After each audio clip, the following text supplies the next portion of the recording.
We're going to talk analog, baby. We're going to talk about Skyworks Talk and about making stuff work. exactly.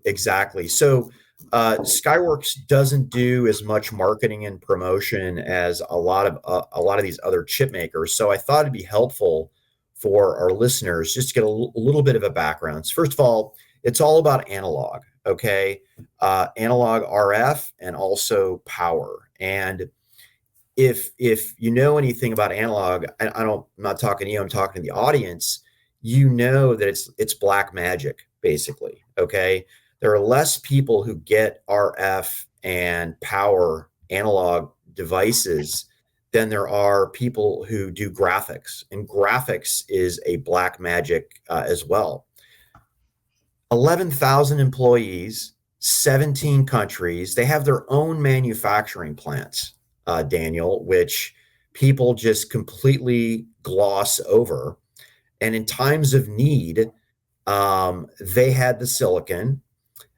In times of bust, they're able to shift things around.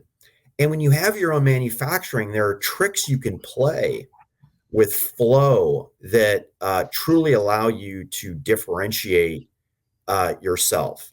So, and by the way, if you look at the content in like a Samsung mid-range phone, their content is actually going up between 4G and 5G. And if you look at a teardown, Daniel, they're sitting right next to Qualcomm. And I'd argue in some of these phones, Skyworks has more RF content in the smartphones than Qualcomm does. So Qualcomm gets the message out more, but we can't forget that there's somebody else in this hunt. So how do they do, Pat? Like, let's get to the earnings. Talking to myself, that's scary. Record revenue, record revenue. How about that? Uh, there are other companies that didn't have record revenue in RF and great earnings, diluted EPS of almost $2. So actually $3 on a non-GAAP basis, and it was very clear and very simple what it took them to get there. So first of all, they managed China really well in comparison to their competitors. They bled inventory down. They did the double take when they saw orders that were gigantic in China. And at least for the mid-range in China, that market is way down. And in fact, even premium market is down. So wait a second. Why did Qualcomm do so well in premium? Well, they took out people like MediaTek who were in there. So it was a compete on the digital side as opposed to the analog side that we're talking about. So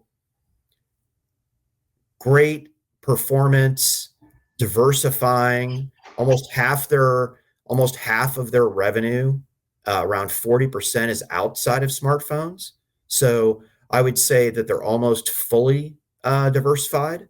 But anyways, I'll kick it over to you, buddy. Well, Pat, you hit it on the head. I mean, look, Qualcomm's doing really well. We've reiterated that and continue to, but so is Skyworks here. I mean, their numbers are good. Looking through the report, I don't track them quite as closely as you do, but they've got key partnerships, making major launches, partnerships with companies like Amazon, companies like Vodafone. They're doing stuff with some of those flagship units from companies like Google and Samsung. So they're in the game and Yeah. they're in those right markets. And if you kind of look at the result, by the way, the stock is screaming today. So people are very happy with the result from this quarter. You look at, they're in the right markets. Where they're hitting mobile, they're hitting IoT, they're hitting automotive, they're hitting data center, they're hitting infrastructure. Yeah. So they're playing across the right spaces.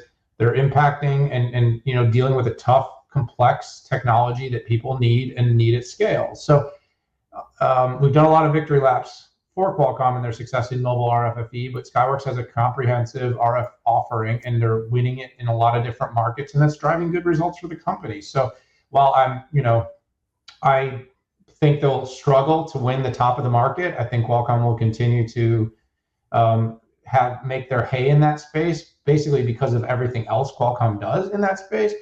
You can't deny that this company is doing a good job in playing in the right spaces and building the right ecosystem, Pat. So, I don't have as much content on this one, but let's just say my overall impressions from reading through the numbers and the results is that they're heading in the right direction. It's also, it's also an indicator that 5G has a lot of growth to go.